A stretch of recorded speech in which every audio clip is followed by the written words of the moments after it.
Hey, it's Chris Allingham with the Virtual Weber Bullet. It's a Sunday afternoon. I'm out in the backyard and I'm cooking something in the Weber Smokey Mountain Cooker that I bet you've never cooked before. I'm baking brownies in the Weber Smokey Mountain Cooker. I got inspired to do this by a chef named Valerie Gordon. She's in Los Angeles. She has a confectionery shop called Valerie Confections. I heard her interviewed on a podcast. I'll put a link to her podcast and a recipe in the description of this video. She said that she went down to Central Texas. She got into barbecue. She got into people that were using the big green egg, and they were cooking meat, and she thought, well, why can't I do baked goods in a smoker? So she started experimenting with making a variety of things in the big green egg, and one of the things she made was brownies. And so I thought, well, hey, I can do that. I thought, you know, there's lots of great box recipes out there. Not recipes, but box products like Ghirardelli makes some really wonderful brownie mixes. It'd be so easy to just mix that up and put that in a skillet and put it in the Smoky Mountain Cooker and bake it off. So that's what I've done today. I have taken 2 boxes of Ghirardelli double chocolate brownie mix, mixed them together in one batch. I prepared a 10-inch cast iron skillet. Valerie suggested that you melt some French butter and put in the bottom of the pan, which I did. I did 4 generous tablespoons.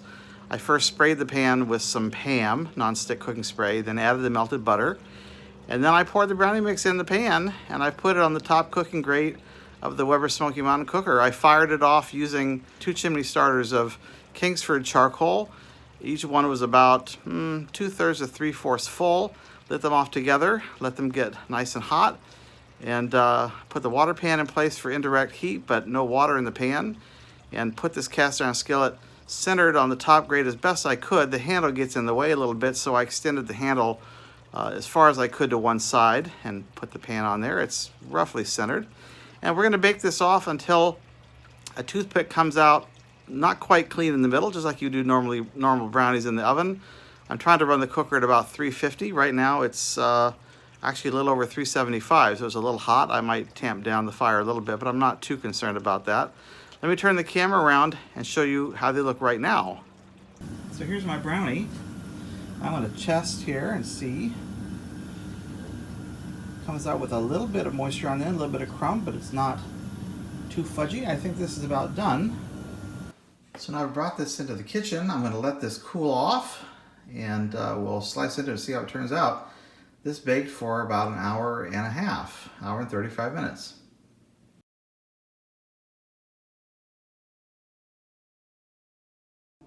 Hey, welcome back.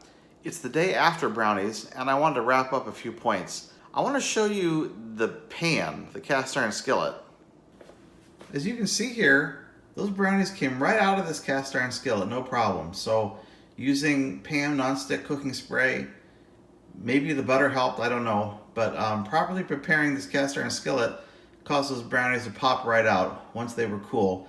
It was a little bit difficult to get the first slice out of the pan, just like when you have a pie, for example. The first slice is the hardest and the ugliest slice, but after that I could get the spatula in there, and I was able to lift up a whole half of these brownies just in one large piece here, no problem. So I was afraid they were going to stick in the pan. They didn't. That's great news. Now, as I think I mentioned yesterday, the brownies came out nice and moist and chewy in the center. They were a little bit crispy around the outside edge, but that's common for most any brownie you bake in the oven. It did take a lot longer to bake these brownies in the Smoky Mountain Cooker than Valerie Gordon claimed that she did in the big green egg.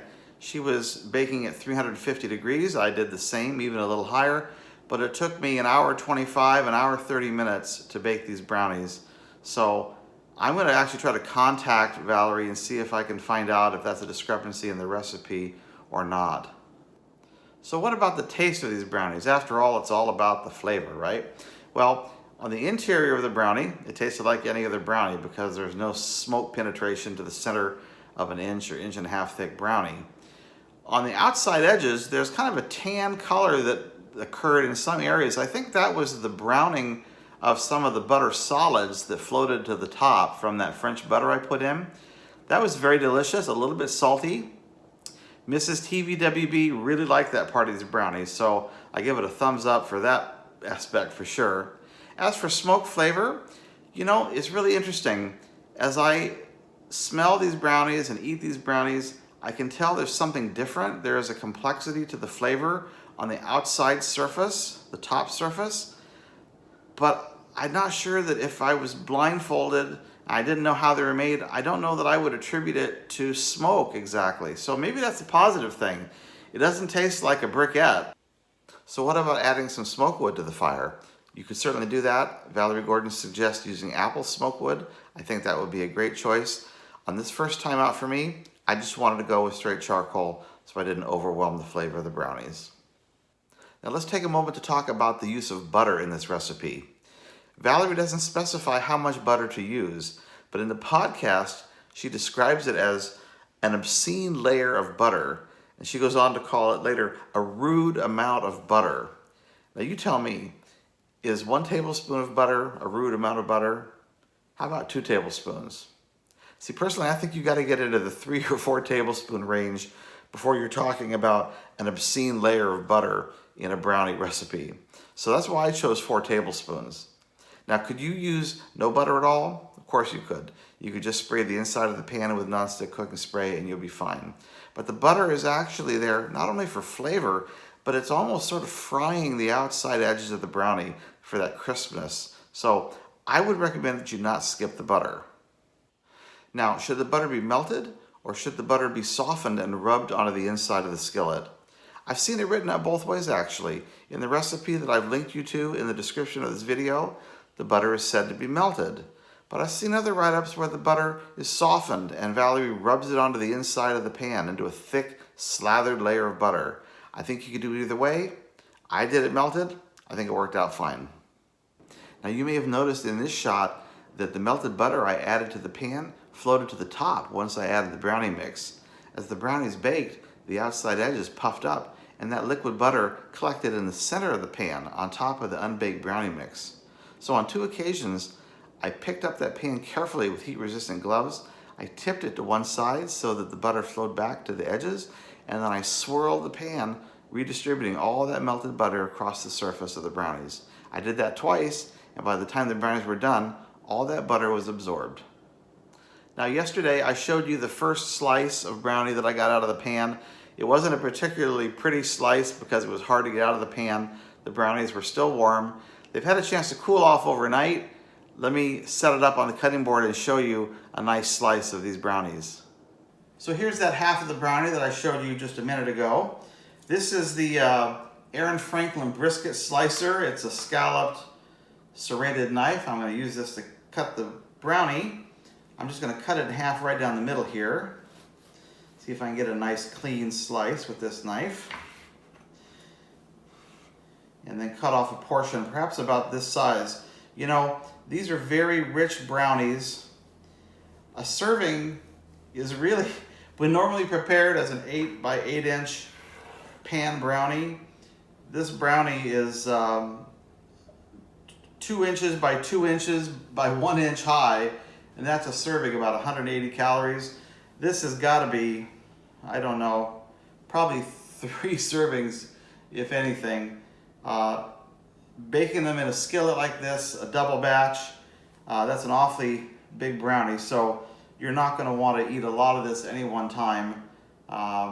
It's a real treat for sure, and it's probably a diet buster, so go carefully on these brownies. But isn't that a beautiful slice of brownie right there? It's very moist on the inside and holds its shape well and smells great too. So let's cut to the chase here. Is it worth making brownies in your Weber Smokey Mountain Cooker? Is it worth firing it up just to make brownies?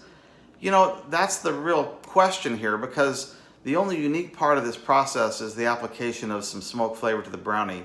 You can always cook brownies in a cast iron skillet in your oven. You can always use French butter in the pan if you want to. You can always make it a double batch to make it a very thick sort of cake brownie. Does the smoke flavor add anything? You know, I have to tell you, I'm sort of on the fence about that. I do sense a complexity in the flavor that I don't normally get from this brownie, and I've had this brownie a few times, believe me, but I'm still not quite sure whether it really pushes it over the top or takes it to a new level. So I don't regret doing it. I'm surprised actually at how well it turned out. My wife is really surprised how well it turned out. But I'm going to leave it up to you to decide. I'm not going to try to sway you one way or the other. I'm going to suggest that if you are interested in baking things in your Smoky Mountain Cooker, give this a try. If you happen to have built a big fire one day and you've got an extra hour and a half worth of fuel in the cooker that you can run it at 325 or 350, give this a try and see what you think. I'd be interested to hear what you think about it. If you'd like to drop me a note and tell me, feel free to email me at the address you see on the screen right now. Well, I want to thank you for watching. I will include in the description of this video a link to the Valerie Gordon recipe and to the podcast where you can hear her. I will also include a link to the Aaron Franklin brisket slicing knife if you want to pick up one of those at Amazon. It works great on brisket as well as brownies. And if you have any ideas for videos for me, please feel free to email me at the email address on your screen. Thank you for watching. I think now I will try a little bit of this brownie and say goodbye to you. Thanks for watching, everybody. Take care. Bye-bye. Boy, that is good.